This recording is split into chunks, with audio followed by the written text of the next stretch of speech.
Hello, everyone, and welcome to my review of The Hobbit, The Desolation of Smaug. We're going to just be reviewing all the Hobbit movies today, but I especially want to talk about Desolation of Smaug for just being the crazy experience it was. It was packed full of incident and really fun. This is a movie that knows exactly what it's going to do and what it's going to be setting up. It's a sequel to An Unexpected Journey, which itself is a very long adaptation of a very relatively small children's book. The Desolation of Smaug is the second film. It's considered the bridge. Usually, these bridge films aren't that great. In trilogies, I can't think of any examples off the top of my head except for what I'd have to say, Mockingjay Part One, which is a four-film series, so that's different. The Hunger Games had four films. They decided to split the third one into two parts, which is what Fast and Furious is going to do. They're going to make Fast and Furious 10 into two parts, I believe, just to pad it out as much as they can, and that's ridiculous. But it's just a way to make money because think about it, The Hobbit as one film would not be lucrative enough, and just for them to do one 4-hour movie, no one would go see that. Uh, as it is, theaters don't make money from long movies unless you're Avengers Endgame. It's actually interesting that the highest grossing movies of all time have all been relatively long, but they're all event films that have lots of people wanting to go see them. Look at Avengers Endgame, look at Avatar and Titanic, both James Cameron films, which were the highest grossing movies up until this point, and Lord of the Rings Return of the King, which is 3 hours and 20 minutes and was at the time uh, one of the top five highest grossing movies ever made. And it's still up there. I believe it's one of the 10 highest grossing films. But if you look at a movie like The Hobbit, it doesn't have a lot aside from word of mouth. It has terrific marketing. The movies came out during my lifetime. They came out when I was in middle school. And they were these big adventure movies, and I never got around to see them. I actually had a lot of interest in The Hobbit, and I would have gone. I just never took off, and it was never something that demanded a lot of interest from me. I started to watch Lord of the Rings in 2013, and I remember this. I was in middle school, and I believe it was February break, actually, when I watched my first Lord of the Rings movie, and I thought it was a lot of fun. I watched The Fellowship of the Ring, um, and I was 12 years old, I believe. Yeah. Or I was 11. No, I was 11 when I watched it, which is really weird. Yeah. So 11-year-old me totally enjoyed it. I thought it was too long. I definitely did. I watched The Terminator and Amityville Horror when I was 11 in Chicago. And now cut to now, and I'm 18, and I'm just for the first time seeing all the Hobbits, and I'm thinking they're really a whole batch of fun. These are fun movies. Peter Jackson knows what he's doing. He's stretching really thin material, which is a problem.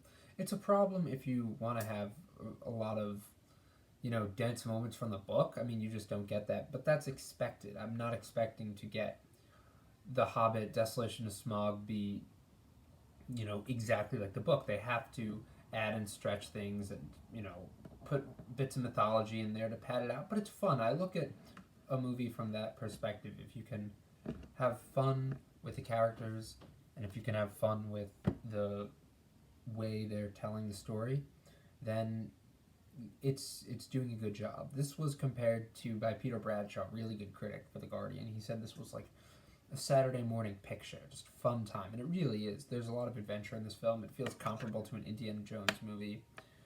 They're going after a stone. There's a treasure room that they have to break into, a large dragon. A lot of fun, and the way the film ends had me very frustrated at first. Not very frustrated, just disappointed. I'm very glad that I got to watch Battle of the Five Armies the next day, because if I didn't, I would have been just, I don't know, I would have been annoyed that I had to wait a year for that, especially for the lackluster finale, which I'll get to in my next review for Battle of the Five Armies.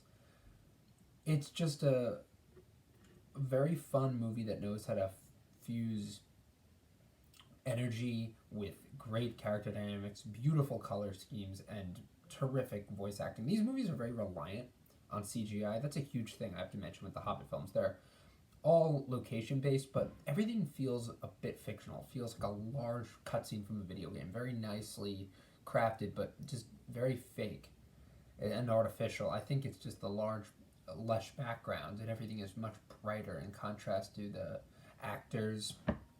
It's done very well. It's just appears fake, and that also has to do with the high frame rate. I saw all these in 48 frames per second, so everything just appears very flashy to me.